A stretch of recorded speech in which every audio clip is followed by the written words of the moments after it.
The Initiates of the Flame. By Manly P. Hall. Introduction. Few realize that even at the present stage of civilization in this world, there are souls who, like the priests of the ancient temples, walk the earth and watch and guard the sacred fires that burn upon the altar of humanity. Purified ones they are, who have renounced the life of this sphere in order to guard and protect the flame, that spiritual principle in man, now hidden beneath the ruins of his fallen temple. As we think of the nations that are past, of Greece and Rome and the grandeur that was Egypt's, we sigh as we recall the story of their fall. And we watch the nations of today, not knowing which will be the next to draw its shroud around itself and join that great ghostly file of peoples that are dead. But everywhere, even in the rise and fall of nations, we see through the haze of materiality, justice, everywhere we see reward, not of man but of the invincible one, the eternal flame. A great hand reaches out from the unseen and regulates the affairs of man. It reaches out from that great spiritual flame which nourishes all created things, the never-dying fire that burns on the sacred altar of cosmos, that great fire which is the Spirit of God. If we turn again to the races now dead, we shall, if we look, find the cause of their destruction. The light had gone out. When the flame within the body is withdrawn, the body is dead. When the light was taken from the altar, the temple was no longer the dwelling place of a living God. Degeneracy, lust, and passion, hates and fears, crept into the souls of Greece and Rome, and black magic overshadowed Egypt. The light upon the altar grew weaker and weaker. The priests lost the word, the name of the flame. Little by little the flame flickered out, and as the last spark grew cold, a mighty nation died, buried beneath the dead ashes of its own spiritual fire. But the flame did not die. Like spirit of which it is the essence, it cannot die, because it is life, and life cannot cease to be.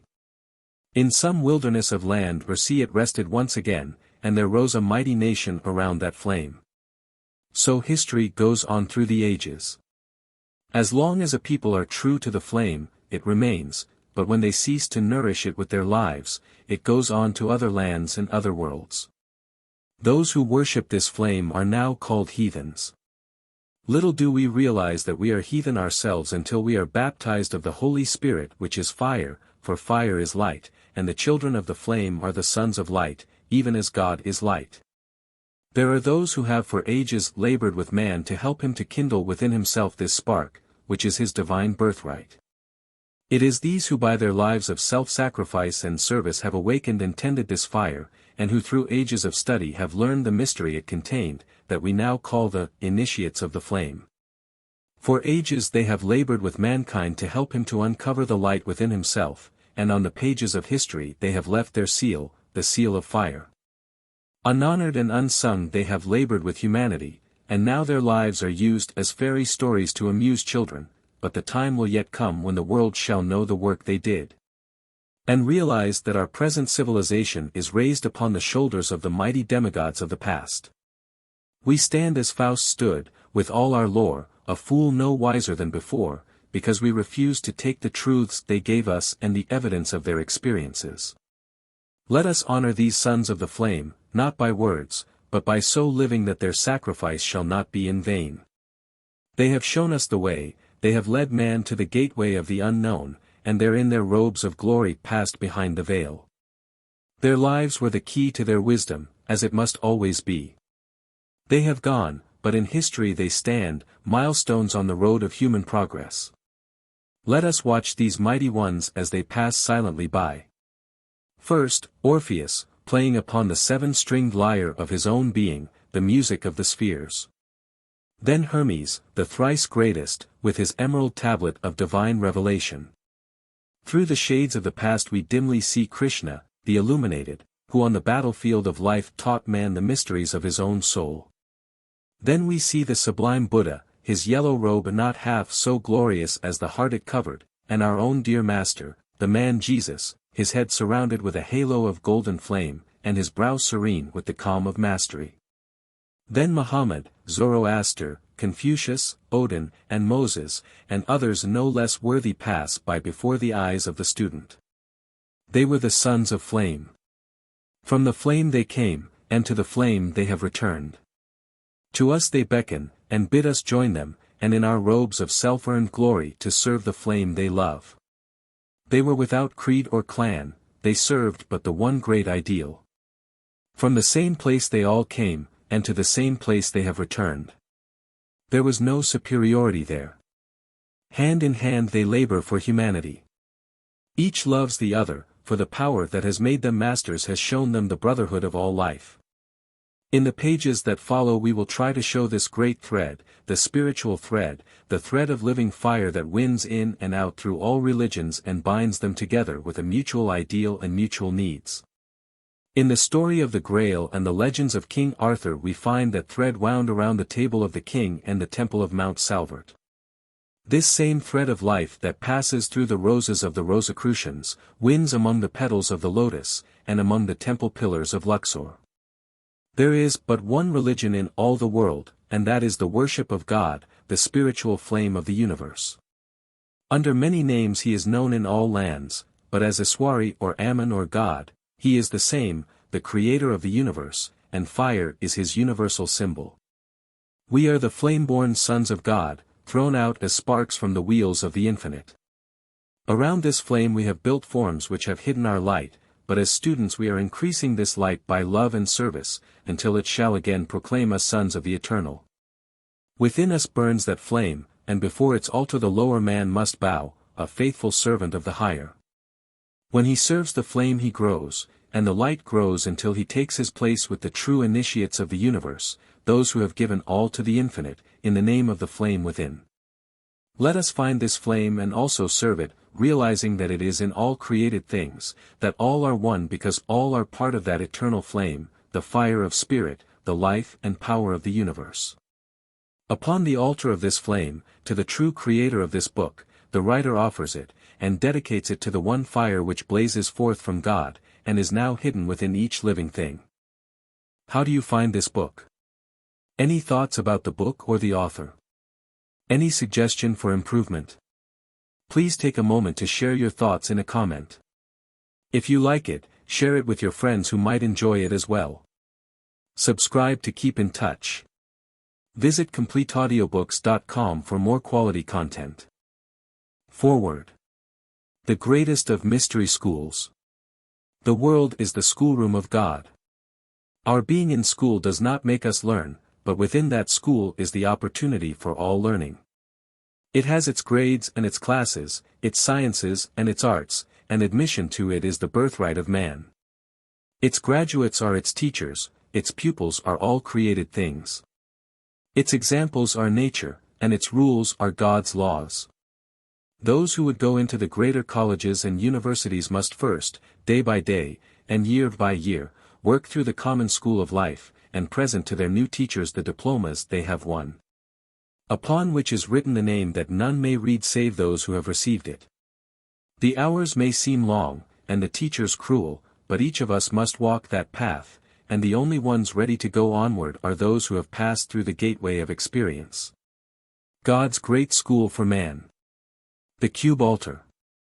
Of the elements of the earth is this altar composed. It is the great cube of matter.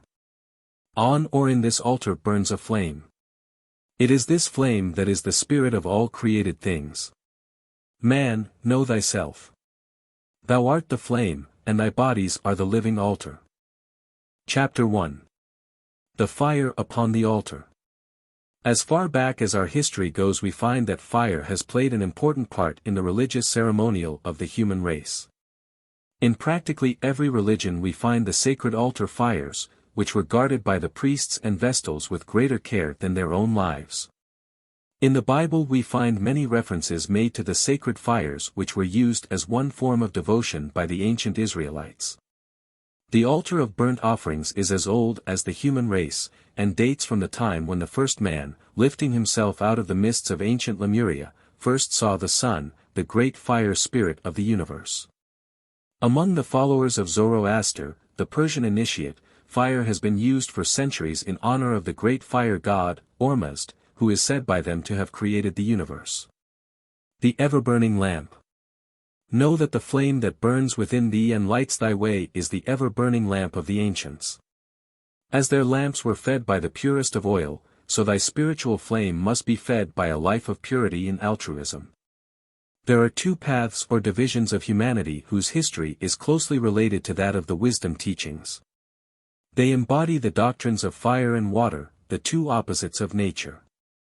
Those who follow the path of faith or the heart, use water, and are known as the sons of Seth, while those who follow the path of the mind and action are the children of Cain, who was the son of Samuel, the spirit of fire. Today we find the latter among the alchemists, the Hermetic philosophers, the Rosicrucians, and the Freemasons. It is well for us to understand that we ourselves are the cube altar upon which and in which burns the altar fire. For many centuries the initiate of fire has been nourishing and guarding the spiritual flame within himself, as the ancient priests watched day and night the altar fires of Vesta's temple. The ever-burning lamp of the alchemist, which having burned thousands of years without fuel in the catacombs of Rome, is but a symbol of this same spiritual fire within himself. In the picture we see the ever-burning lamp which was carried by the initiate in his wandering. It represents the spinal column of man, at the top of which is flickering a little blue and red flame.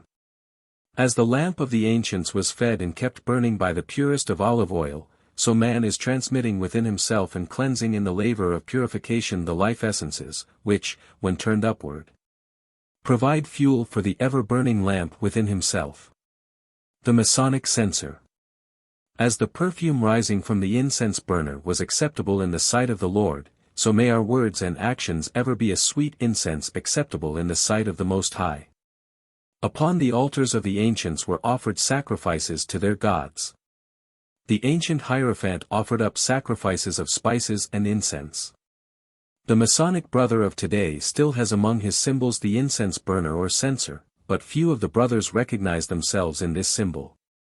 The ancients symbolized under such things as this the development of the individual, and as the tiny spark burning among the incense cubes slowly consumes all, so the spiritual flame within the student is slowly burning away and transmuting the base metals and properties within himself, and offering up the essence thereof as the smoke upon the altar of divinity. It is said that King Solomon, when he completed his temple, offered bulls as a sacrifice to the Lord, by burning them upon the temple altar. Those who believe in a harmless life wonder why so many references are made in the Bible to animal sacrifice. The student realizes that the animal sacrifices are those of the celestial zodiac, and that when the ram or the bull was offered upon the altar, it represented the qualities in man which come through Aries, the celestial ram, and Taurus, the bull in the zodiac. In other words, the initiate, passing through his tests and purification, is offering upon the altar of his own higher being the lower animal instincts and desires within himself. Among the Masonic brothers we also find what is called the symbol of mortality. It is a spade, a coffin, and an open grave, while upon the coffin has been laid a sprig of acacia, or evergreen. In the picture we see the spade of the grave digger, which has been considered the symbol of death for centuries.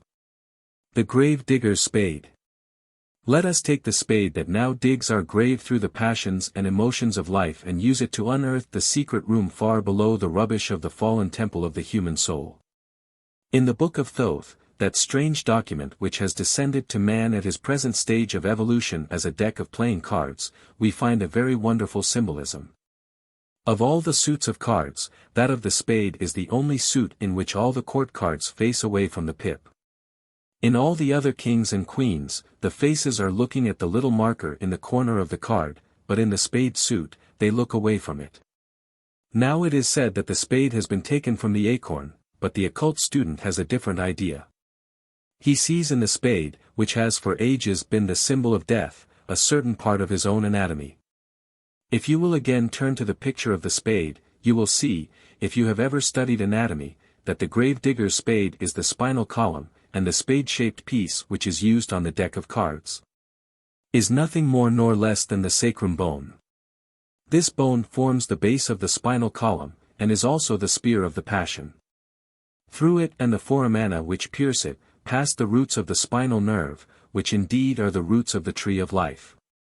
It is the center through which are nourished and fed the lower vertebrae of the spine, and the sacrum and coccygeal bones that dig the graves for all created things.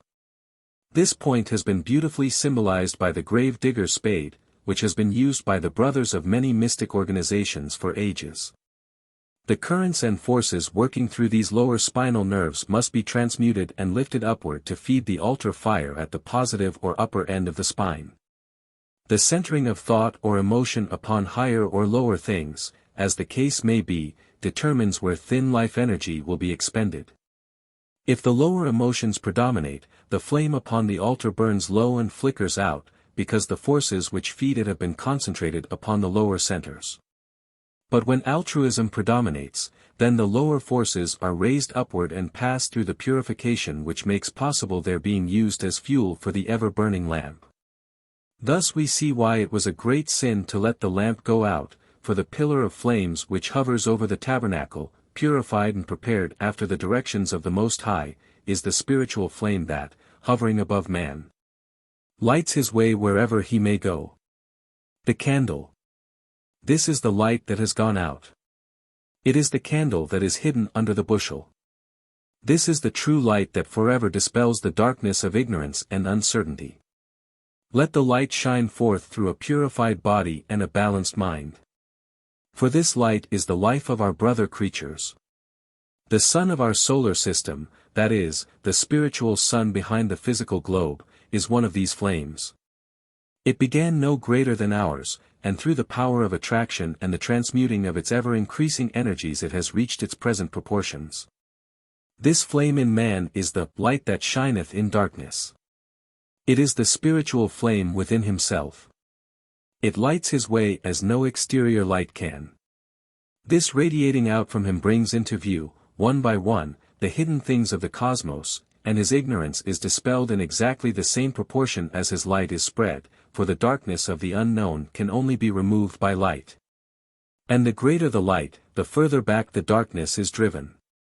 This is the lamp of the philosopher, which he carries through the dark passageways of life, and by the light of which he walks among the stones and along the narrow cliff edge without fear. But although he gain all other things and have not this light within himself, he cannot know where he goes, he cannot watch his footsteps, and he cannot dispel his ignorance with the light of truth. Therefore let each student watch the fire that burns upon his altar. Let him also make that altar, his body, as beautiful and harmonious as possible, and let him also sacrifice upon that altar the frankincense and myrrh, his actions and his deeds. As in the tabernacle he offers all upon the altar of divinity. So let him day by day dispel the symbols of mortality, the coffin and the open grave by which he prepared himself through the mastery of the lower emotions within himself, and recognize that no matter how crystallized or dead his life may be, the fact that he exists at all proves that the sprig of acacia, the promise of life and immortality, is somewhere within himself. And although the flame of life may appear faint or cold, if he will supply the fuel by his daily actions, he will kindle the altar flame once more within himself, which, shining forth, will also help his brother to kindle this flame, which is a living sacrifice to the living God. Chapter 2. The Sacred City of Shamballa. In every mythology and legendary religion of the world there is one spot that is sacred above all others to the great ideal of that religion. To the Norsemen it was Valhalla, the city of the slain, built of the spears of heroes, where feasting and warfare was the order of the day. Here the heroes fought all day and reveled by night. Every day they killed the wild boar and feasted on it, and the next day it came to life again.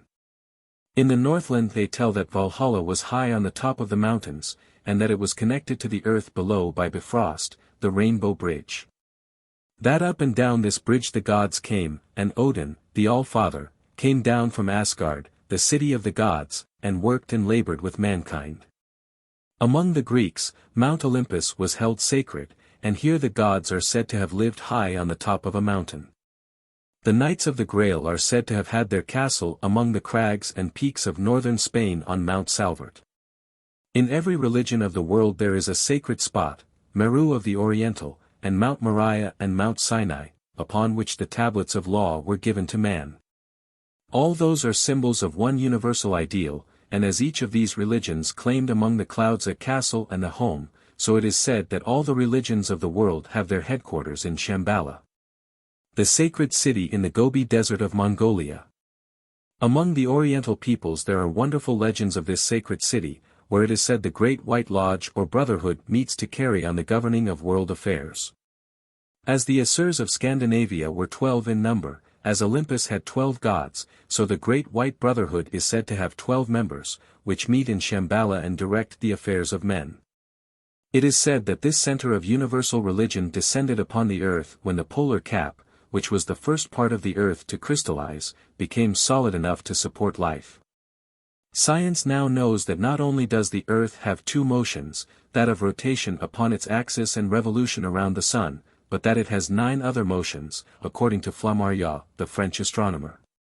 One of these motions is that of the alternation of the poles. In other words, some day that part of the Earth's surface which is now the North Pole will become the South Pole. Therefore it is said that the sacred city has left its central position and after much wandering is now located in Mongolia.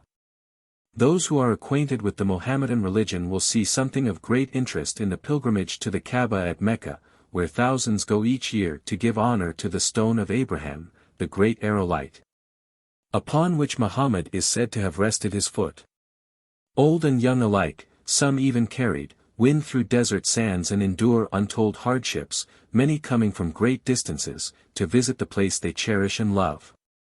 In India we find the same thing. There are many sacred places to which pilgrims go, even as the Templars went in our Christian religion to the sepulchre of Christ. Few see in this anything more than an outward symbol, but the true student recognizes the great esoteric truth contained therein. The spiritual consciousness in man is a pilgrim on the way to Mecca. As this consciousness passes upward through the centers and nerves of the body, it is like the pilgrim, climbing the heights of Sinai, or the knight of the Grail returning to Mount Salvert. When the spinal fire of man starts upward in its wanderings, it stops at many shrines and visits many holy places, for like the Masonic brother in his Jacob's ladder, the way that leads to heaven is upward and inward. The spinal fire goes through the centers or seed ground of many great principles, and worships at the shrine of many divine essences within itself, but it is eternally going upward, and finally it reaches the great desert. Only after pain and suffering and long labor does it cross that waste of sand. This is the Gethsemane of the higher man, but finally he crosses the sacred desert, and before him in the heart of the lotus rises the golden city, Shamballa. The lotus. May your consciousness be lifted upward through the tree of life within yourself until in the brain it blossoms forth as the lotus, that rising from the darkness of the lower world, lifts its flower to catch the rays of the sun. In the spreading of the bone between the eyes called the frontal sinus, is the seat of the divine in man. There, in a peculiar gaseous material, floats, or rather exists, or is, the fine essence which we know as the spirit. This is the lost city in the sacred desert, connected to the lower world by the rainbow bridge, or the silver cord, and it is to this point in himself that the student is striving to rise. This is the sacred pilgrimage of the soul, in which the individual leaves the lower man and the world below and climbs upward into the higher man or higher world, the brain. This is the great pilgrimage to Shamballa, and as that great city is the center for the direction of our earth, so the corresponding great city in man is the center for his governmental system. The rod that budded.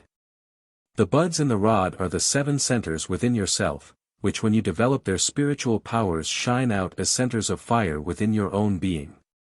The ancients have taken flowers to symbolize these centers, which when they shine out show that the dead stick, cut from the tree of life, has budded. When any other thing governs man, he is not attuned to his own higher self, and it is only when the gods, representing the higher principle, come down the rainbow bridge and labor with him, teaching him the arts and sciences, that he is truly receiving his divine birthright. In the Orient the student looks forward with eager longing to the time when he shall be allowed to worship before the gates of the sacred city, when he also shall see the initiates in silent conclave around the circular table of the zodiac. When the veil of Isis shall be torn away, and the cover lifted from the Grail cup. Let the student remember that all of these things must first happen within himself before he can find them in the universe without. The 12 elder brothers within himself must first be reached and understood before those of the universe can be comprehended. If he would find the great initiates without, he must first find them within. And if he would see that sacred city in the lotus blossom, he must first open that lotus within himself, which he does, petal by petal, when he purifies and attunes himself to the higher principles within. The lotus is the spinal column once more. Its roots, deep in materiality, its blossom, the brain, and only when he sends upward nourishment and power, can that lotus blossom within himself, blossom forth with its many petals, giving out their spiritual fragrance. Sometimes you will see in store windows funny little Chinese gods or Oriental Buddhas sitting on the blossom of a lotus. In fact, if you look carefully, you will find that nearly all of the Oriental gods are so depicted. This means that they have opened within themselves that spiritual consciousness which they call the Sushumna. You have seen the funny little hats worn by the Hindu gods. They are made to represent a flower upside down, and once more, like the rod of Aaron that budded, we see the reference made to the unfolding of consciousness within. When the lotus blossom has reached maturity, it drops its seed, and from this seed new plants are produced. It is the same within the spiritual consciousness, which, when the plant is finished and its work is done, is released to work and produce other things. In the Western world the lotus has been changed to the rose. The roses of the Rosicrucian, the roses of the Masonic degrees, and also those of the Order of the Garter in England, all stand for the same thing, the awakening of consciousness and the unfolding into full bloom of the soul qualities of man. When man awakens and opens this bud within himself, he finds, like the gold pollen in a flower, this wonderful spiritual city, Shamballa, in the heart of the lotus. When this pilgrimage of his spiritual fire is accomplished, he is liberated from the top of the mountain, as in the ascension of Christ, and the spiritual man, freed by his pilgrimage from the wheel of bondage, rises upward from among his disciples. The convolutions of the brain, with the great cry of the initiate, which has sounded through the mystery schools for ages when the purified student goes onward and upward to become a pillar in the temple of his God. With that last cry the true mystery of Shamballa, the sacred city, is understood and he joins the ranks of those who in white robes of purity, their own soul bodies, gaze down upon the world and see others liberated in the same way. And who also sound the eternal tocsin, consummatum est, it is finished. The philosopher's stone. This is the true stone of the philosopher, which gives him power over all created things. This stone is himself. The experiences of his evolution have cut and polished the rough stone until in the initiate it reflects the light of creation from 1,000 different facets. Chapter 3. The Mystery of the Alchemist. There are very few occult students today who have not heard of the Alchemist. But there are very few who know anything about the strange men who lived during the Middle Ages and concealed under chemical symbolism the history of the soul. At a time, when to express a religious thought was to court annihilation at the stake or wheel. They labored silently in underground caves and cellars to learn the mysteries of nature which the religious opinions of their day denied them the privilege of doing. Let us picture the alchemist of old, deep in the study of natural lore. We find him among the test tubes and retorts of his hidden laboratory. Around him are massive tomes and books by ancient writers. He is a student of nature's mystery, and has devoted years, lives maybe, to the work he loves. His hair has long since grayed with age. By the light of his little lamp he reads slowly and with difficulty the strange symbols on the pages before him. His mind is centered upon one thing, and that is the finding of the philosopher's stone. With all the chemicals at his command, their various combinations thoroughly understood, he is laboring with his furnace and his burners to make of the base metals the philosopher's gold. At last he finds the key and gives to the world the secret of the philosopher's gold and the immortal stone. Salt, sulfur, and mercury are the answer to his problem, from them he makes the philosopher's stone. From them he extracts the elixir of life, with the power that they give him he transmutes the base metals into gold. The world laughs at him, but he goes on in silence, really doing the things the world believes impossible. After many years of labor he takes his little lamp and silently slips away into the great unknown. No one knows what he has done or the discoveries that he has made, but he, with his little lamp, still explores the mysteries of the universe. As the close of the 15th century clouded him with mystery, so the dawn of the 20th century is crowning him with the glory of his just reward, for the world is beginning to realize the truths he knew, and to marvel at the understanding which his years of labor had earned for him. Man has been an alchemist from the time when he first raised himself, and with the powers long latent pronounced himself as human. Experiences are the chemicals of life which the philosopher is experimenting with. Nature is the great book whose secrets he seeks to understand through her own wondrous symbolism. His own spiritual flame is the lamp by which he reads, and without this the printed pages mean nothing to him. His own body is the furnace in which he prepares the philosopher's stone, his senses and organs are the test tubes, and incentive is the flame from the burner. Salt, sulfur, and mercury are the chemicals of his craft. According to the ancient philosophers, salt was of the earth earthy, sulfur was of fire which was spirit, while mercury was nothing, only a messenger like the winged Hermes of the Greeks. His color is purple, which is the blending of the red and the blue of the spirit and the red of the body. The alchemist realizes that he himself is the philosopher's stone, and that this stone is made diamond-like when the salt and the sulfur, or the spirit and the body, are united through mercury, the link of mind. Man is the incarnated principle of mind as the animal is of emotion. He stands with one foot on the heavens and the other on the earth. His higher being is lifted to the celestial spheres, but the lower man ties him to matter. Now the philosopher, building his sacred stone, is doing so by harmonizing his spirit and his body. The result is the philosopher's stone. The hard knocks of life chip it away and facet it until it reflects lights from a million different angles. The elixir of life is once again the spirit fire, or rather the fuel which nourishes that fire, and the turning of the base metal into gold is accomplished when he transmutes the lower man into spiritual gold.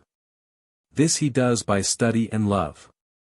Thus he is building within himself the lost panacea for the world's woe. The turning of the base metal into gold can be called a literal fact, as the same chemical combination which spiritually produces gold, will also do this physically. It is a known fact that many of the ancient alchemists really did create the precious metal out of lead, alloy, etc. But it was upon the principle that all things contain some part of everything else. In other words, every grain of sand or drop of water has in some proportion every element of the universe therein. Therefore the alchemist did not try to make something from nothing, but rather to extract and build that which already was, and this the student knows is the only possible course of procedure. The five-pointed star. This picture, known to all Masons, is that of the soul. It is the Star of Bethlehem, which heralds the coming of the Christ within. The two clasped hands are the spirit and body united in the marriage of the Lamb. It is from the union of the higher with the lower that the Christ is born. Man can create nothing from nothing, but he does contain within, in potential energy, all things. And like the alchemist with his metals, he is simply working with that which he already has.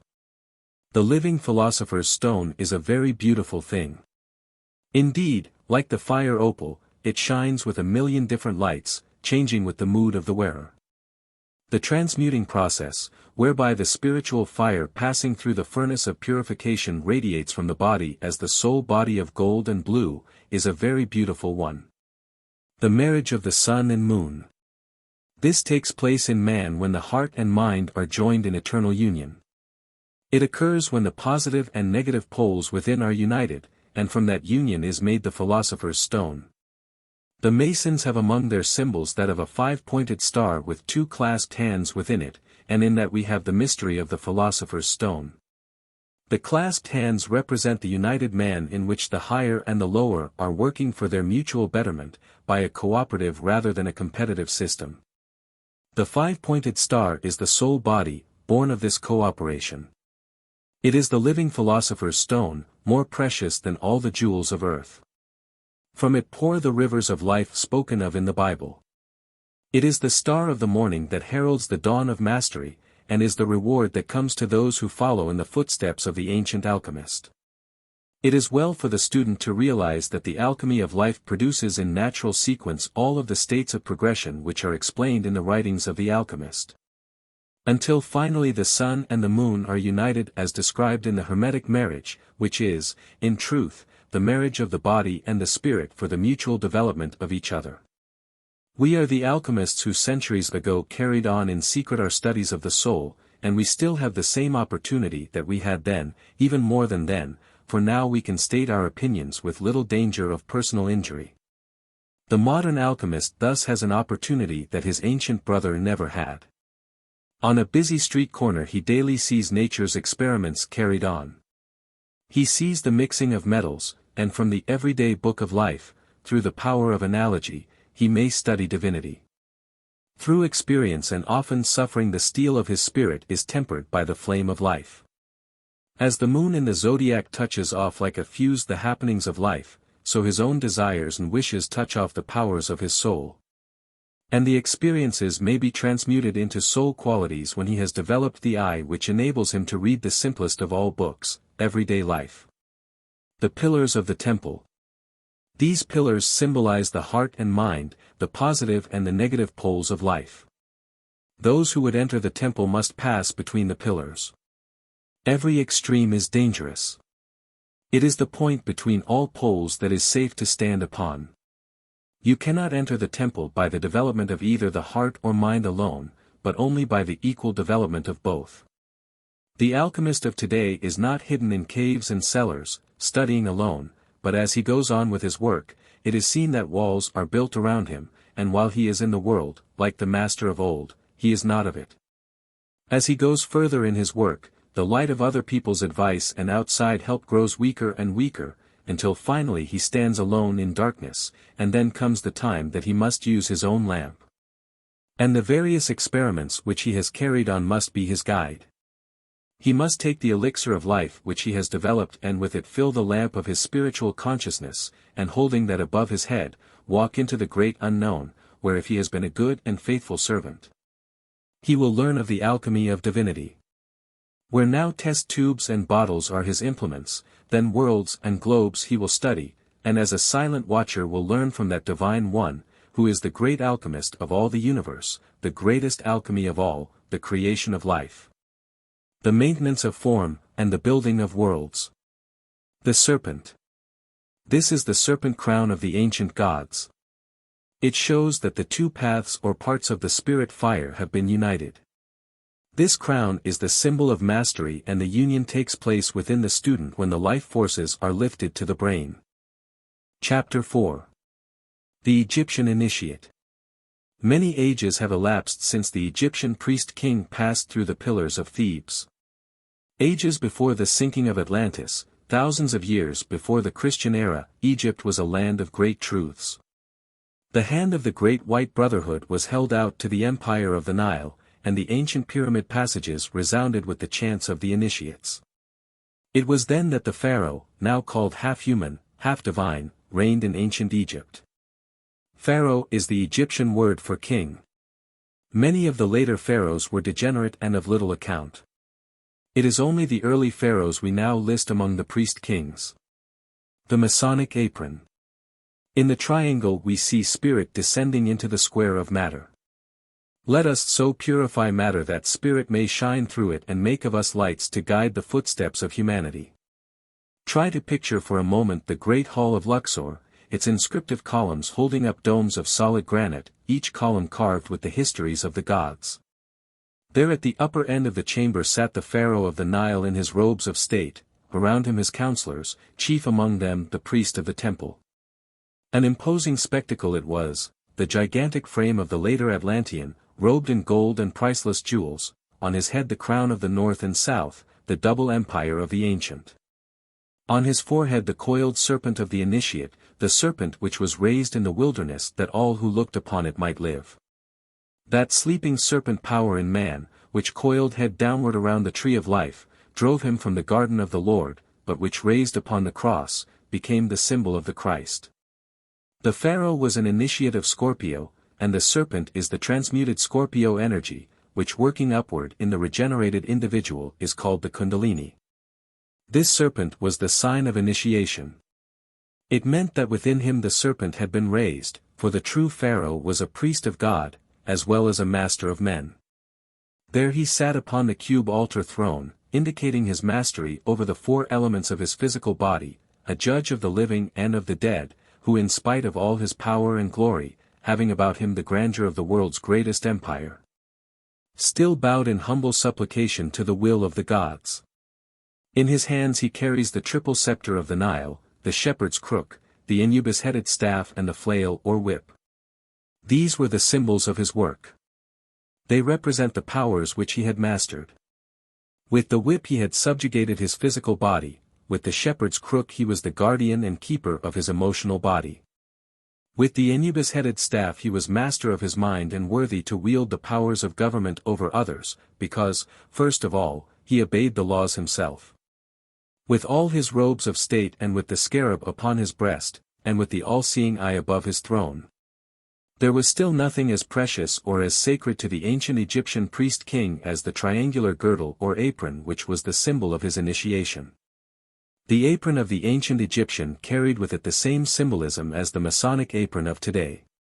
It symbolized the purification of the bodies, when the seat of the lower emotions, Scorpio, was covered by the white sheepskin of purification. This symbol of his purification was the most precious belonging of the ancient pharaoh. And this plain insignia, worn by many others below him in rank and dignity, but equal to him in spiritual purification, was the most precious of all things to the priest-king.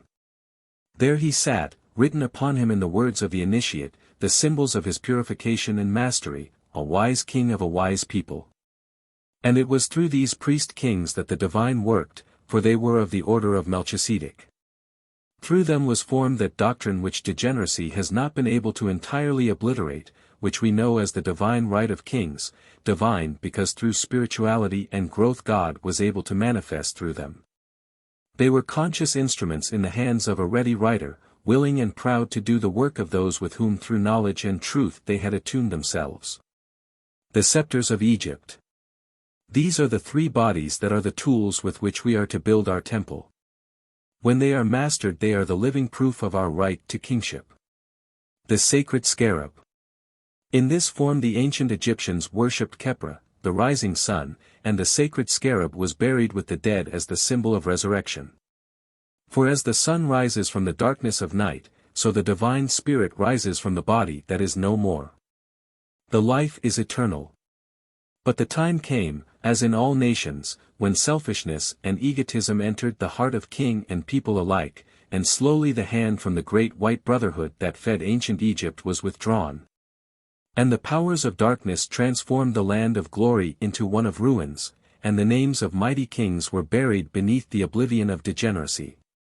Mighty cataclysms shook the world, and out of the land of darkness the great white brotherhood carried the chosen people into the promised land, Egypt, the land of glory, disintegrated into dust.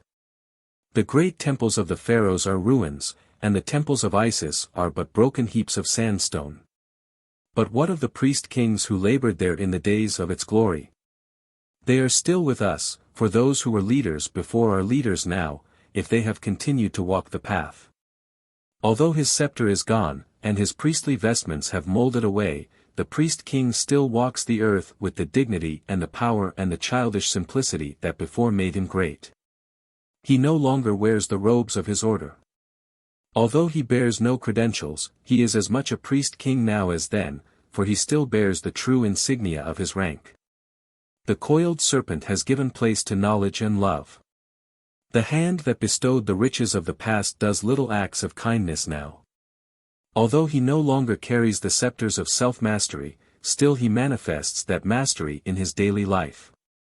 Although the altar fires within the temple at Karnak have long been dead, the true fire within himself still burns, and before that he still bows as he bowed in the days of Egypt's glory.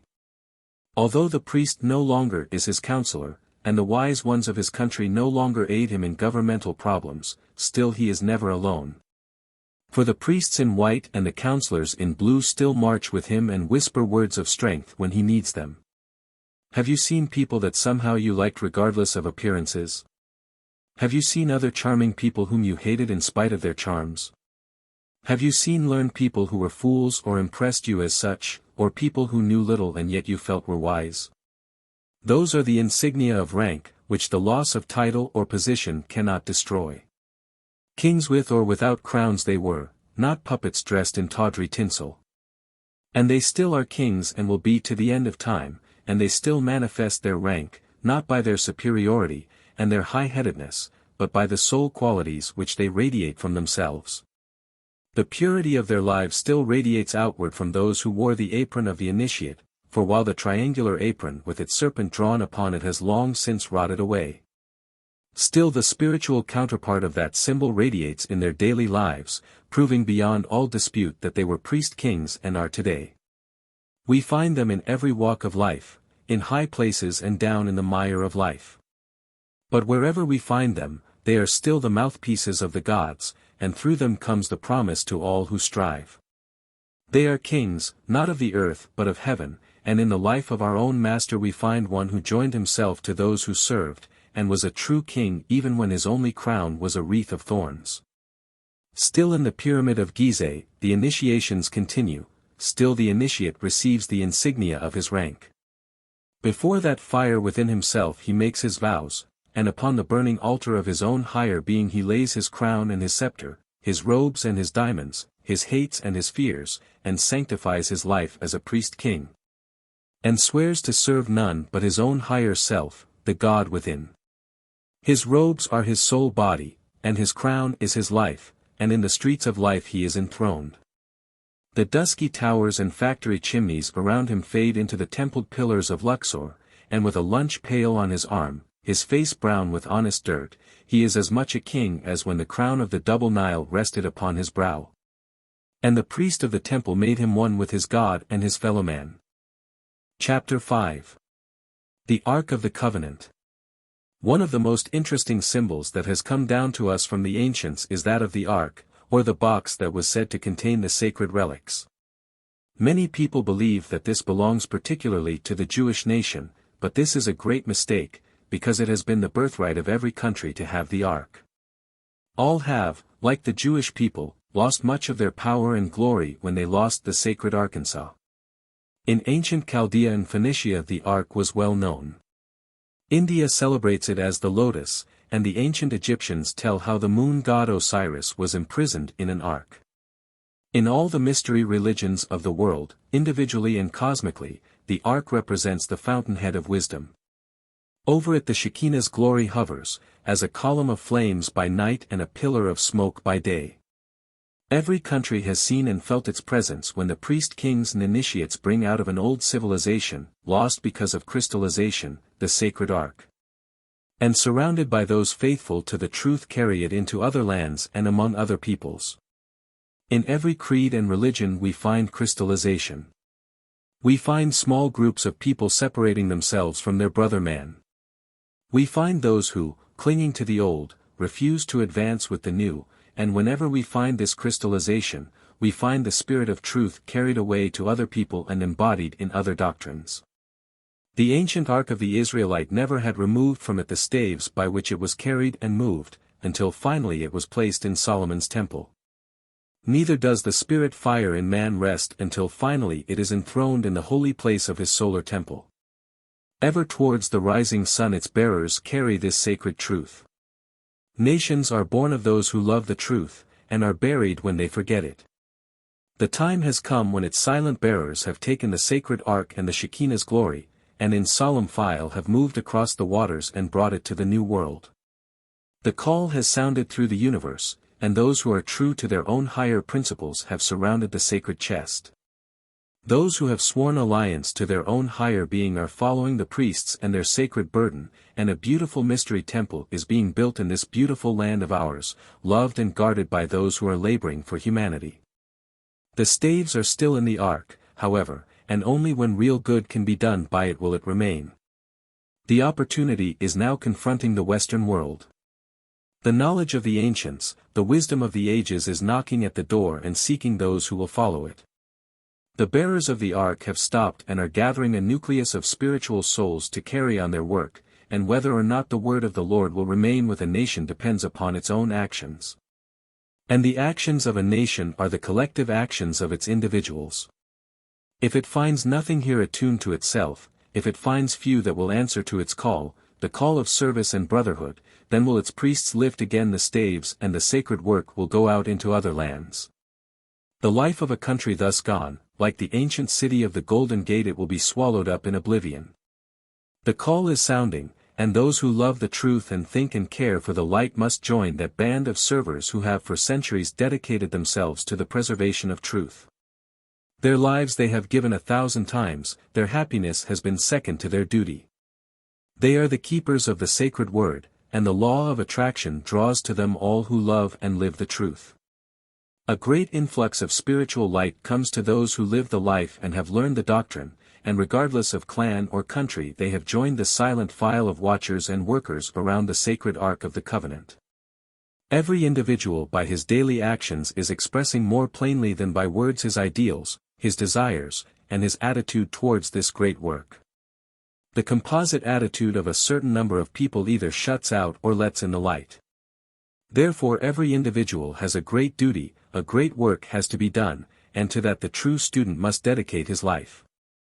Then wherever he may go, whatever he may do, he is being led, and the Shekinah's glory directs his footsteps. The rod that budded, the pot of manna, and the tablets of the law. In these three things contained within the ark we see the threefold spirit contained within the ark of man's bodies. In the brain of man, between the wings of the kneeling cherubim, is the mercy seat, and there man speaks with his God as the priest of the tabernacle spoke to the Spirit of the Lord hovering between the wings of the angels. Man is again the ark, and within him are the three principles, the Father, the Son, and the Holy Spirit, the tablets of the law, the pot of manna, and the rod that budded. But as in the case of the ancient Israelites, when they became crystallized, the pot of manna and the rod that budded were removed from the ark, and all that was left were the tablets or the letters of the law. When the individual crystallizes and excludes various sidelights from his mind, he excludes the life force which was flowing to him. In shutting out strangers, he shuts out his own life, and all that he has left are the tablets of the law, the material reasons from which the spiritual life has gone. Solomon's temple, or the perfected temple of the human body, the perfected temple of the universe and the perfected temple of the soul, finally forms the perfect shrine for the living ark. There at the head of a great cross it is placed, and there in man it becomes permanently fixed. The staves of polarity upon which it was carried are removed, and it becomes a living thing, a permanent place where man converses with his God. There man, the purified priest, arrayed in the robes of his order, the garments of his soul, converses with the Spirit hovering over the mercy seat. This ark within is always present, but man can only reach it after he has passed through the outer court of the tabernacle, after he has passed through all the degrees of initiation. And after he has taken the third degree and becomes a Grand Master.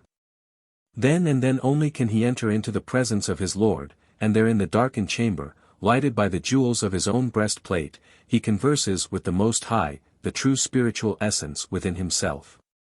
We are working towards this, and the time will come when each person for himself will know the mystery of the ark.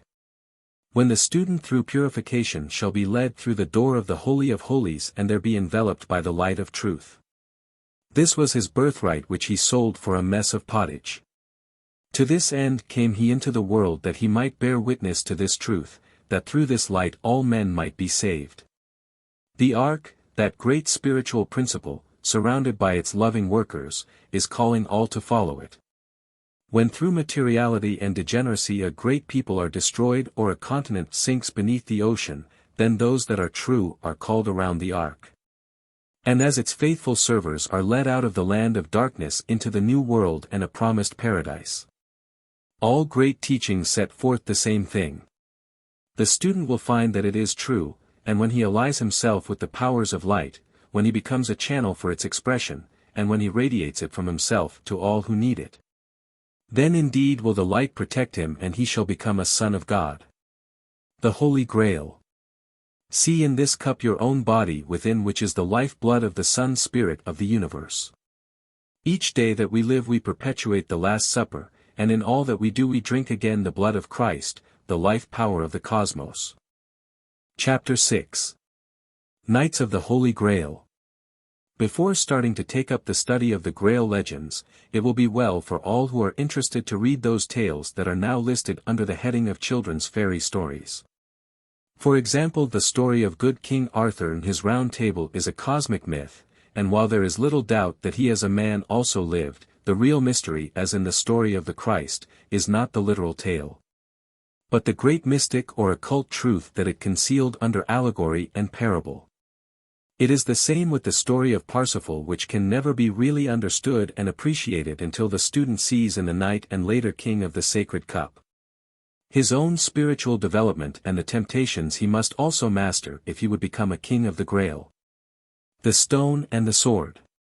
Whoever can draw this sword from this stone is the master of the universe. In Lohengrin also the same truth is shown to the world. It is the path of initiation along which each must pass on his road to self-mastery. To every nation and in every tongue sacred legends have been given to teach man the path he must follow. The blind Homer of the Greeks who told of the wanderings of Ulysses gave the same great truths to the world. The skalds of ancient Norway and Sweden and the prophets of the Jews used the same means. And everywhere from the sacred books of the East to the legends of the American Indians we find one great connected truth told to many different people in ways that were best suited for their development.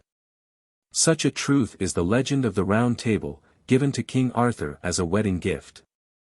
All true students know what wedding that was. Not of earth but the wedding of the spiritual and intellectual within the initiate himself, when the spirit and the body are united eternally, each swearing to honor and protect the other. Of such a marriage was the union of Arthur and Guinevere in the legend of the king. Let us first of all consider the coming of Arthur the king. We read in the legend of Arthur regarding Merlin the magician, the wise man who it is said had charge of the coming king during his youth. Merlin represents the hand of the elder brothers, who realizing that a great ego had come into the world, had consecrated themselves to the work of preparing him for his mission. It was under the direction of Merlin, the master mind, that the anvil and stone with the sword thrust into it were raised in the square of the city when it became necessary for a new king to be selected.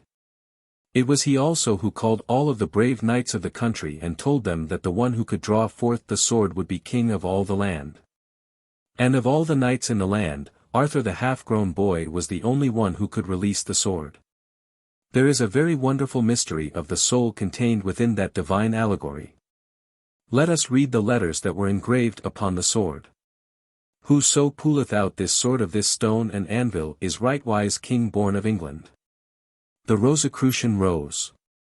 In this flower, which was painted upon the center of King Arthur's table, we see the soul of man, which through purification and service has blossomed out with all the grandeur of the initiate. The cube stone is the body, it has been so symbolized for centuries, and today among the Masons the ashlar is the symbol of man. Experience is the anvil, and it is upon this anvil that the sword is tempered. The sword is spirit, and he who would be king in the true spiritual sense of the word must first show his divine power by freeing the sword of spirit from the casings of the lower man and the world. It is the same symbol as that later used by Sir Galahad, the guileless knight, the personification of the purified man, who comes without a sword but who later arms himself with the sword of spirit that he draws from the cube block which was floating down the river of life, past Camelot. Sir Galahad had the strength of 10 because his heart was pure, and the knight of today must follow in the same path. The sacred spear. This is the spear of passion that pierces the side of the Christ, the higher principle in man. But when in the hand of the pure of heart this power can heal the very wound it caused. If you have read the story of King Arthur, you will remember how he was given Excalibur, the enchanted sword, how it came up out of the water held by a hand draped in white. Excalibur represents light and truth, which is the weapon of the true initiate. In England there still hangs on a courthouse wall the Round Table of King Arthur. In the very center of the table is a beautiful rose painted in natural colors. This symbol is that of the Rosicrucians, the ancient alchemists, and there is a direct connection between the legend of the British king and the ancient philosophers of fire. Now let us turn our attention for a moment to the history of the Holy Grail, or the cup from which Christ drank at the Last Supper and which was said to have caught his blood when he was dying upon the cross. Ancient legends tell us that this cup was made from a sacred stone which had been the crown jewel of Lucifer, the dynamic energy of the universe.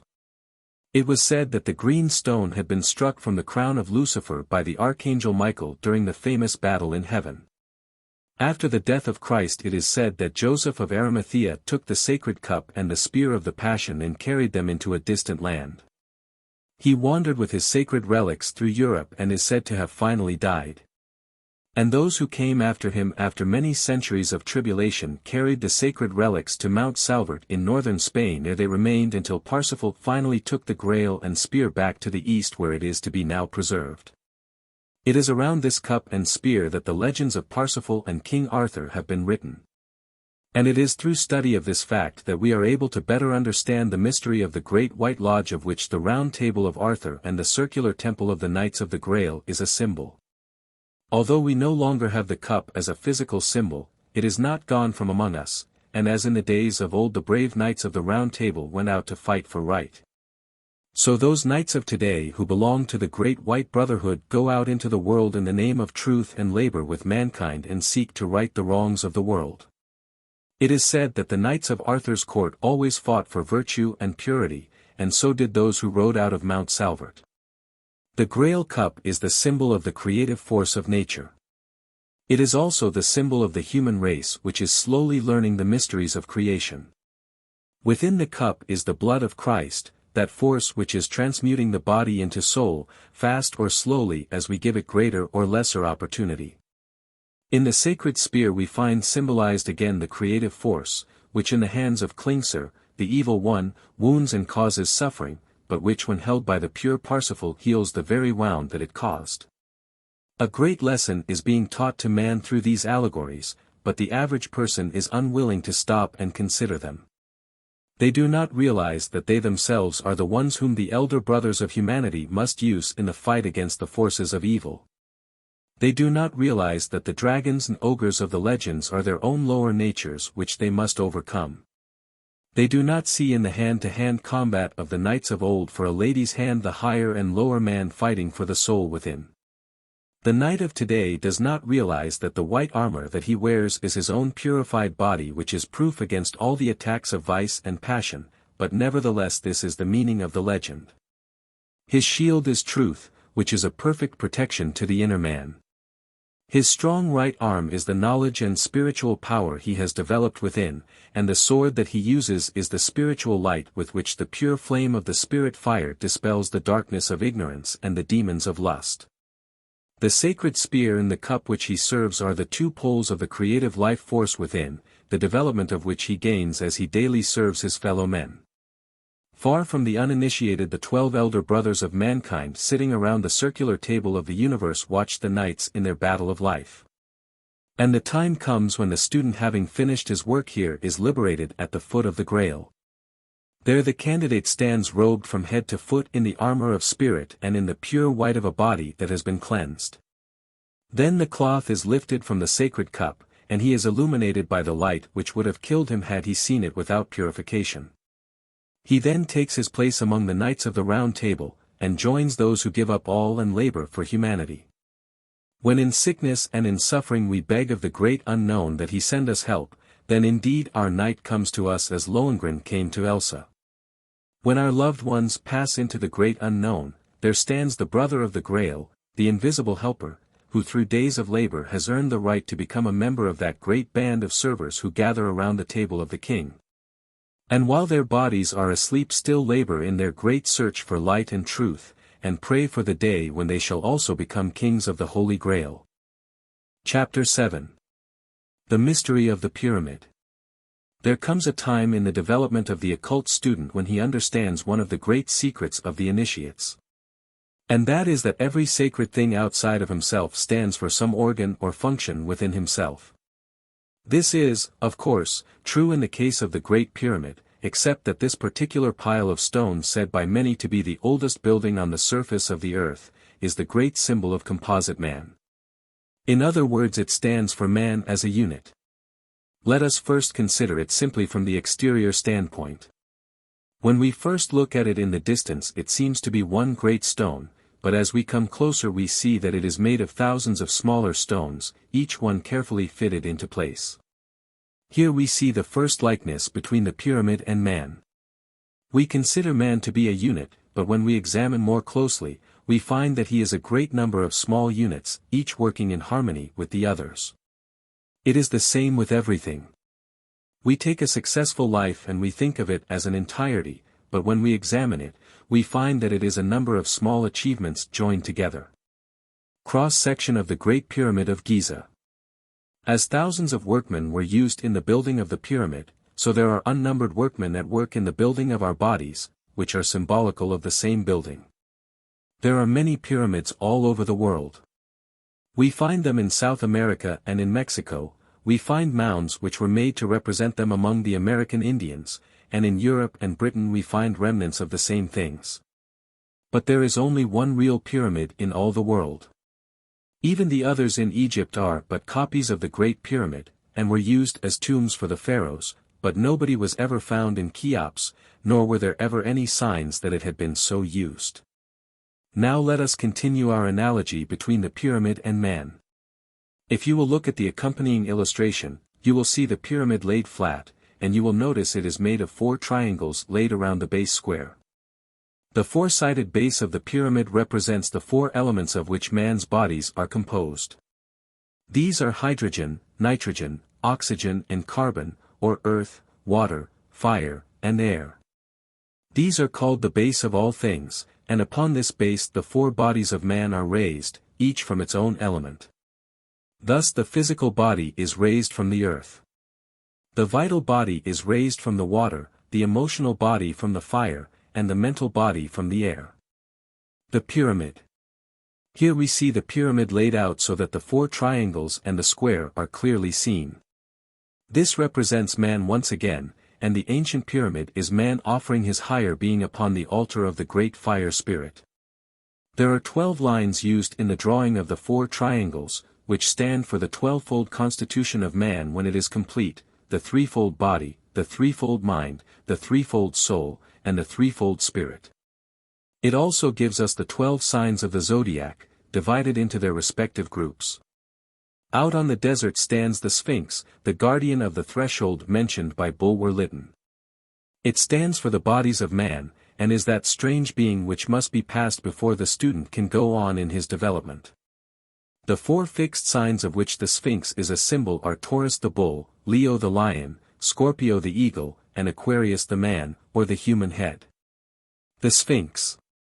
This is that mysterious being suspended twixt heaven and earth, which has the head of a human being and the body of an animal.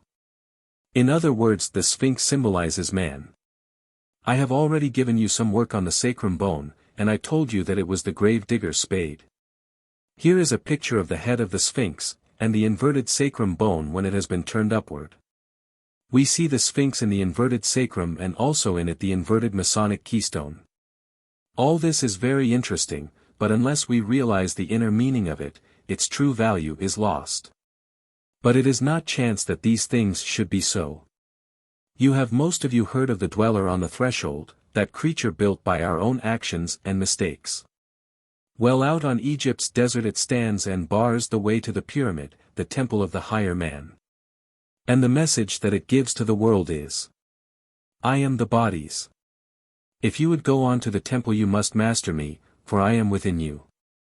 The Sphinx again symbolizes man, with the mind and spirit of the human rising out of the animal desires and emotions. It is the riddle of the ages, and man is once more the answer. It is said that in ancient times the Sphinx was the gateway of the pyramid, and that there was an underground passage which led from the Sphinx to Cheops. This would make the symbolism even more perfect, for the gateway to the spirit is through the bodies according to the ancients. Let us now enter the pyramid and passing through the corridors come to the king's chamber as it is called. There are 3 great rooms in the pyramid which are of great interest to the student. The highest is the king's chamber, then below that is the queen's chamber, and down below the surface of the earth is the pit. Here we again find the great correlation between the pyramid and man. The 3 rooms are the 3 great divisions in man which are the seats of the threefold spirit. The lower room is the generative system under the control of Jehovah. The center room or queen's chamber is the heart, under the control of the Christ, and the upper room or the king's chamber is the brain, which is under the control of the Father. In this upper room is the coffer made of stone, the meaning of which has never been explained, but which the student recognizes as the third ventricle in the brain. It is quite certain also that this coffer was used as a tomb during initiation, when, as is the case in the Masonic initiations of today, which are the remnants of the ancient mysteries, the candidate was buried in the earth and resurrected. A symbol of the death of the lower man and the liberation of the higher. It is said that Moses was initiated in the Great Pyramid, and some also say that Jesus was instructed there also. Be that as it may, we know that for thousands of years since the time it was built by the Atlanteans it has been the greatest temple of initiation in the world. It seems also that its work is not yet done, for mutely it is teaching those who will see the mysteries of creation.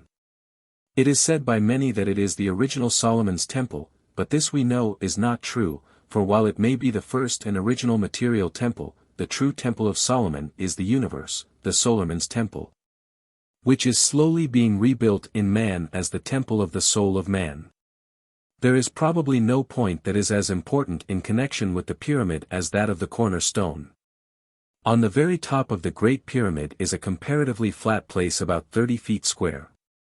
In other words, the true stone, which is the head of all the corners, is missing.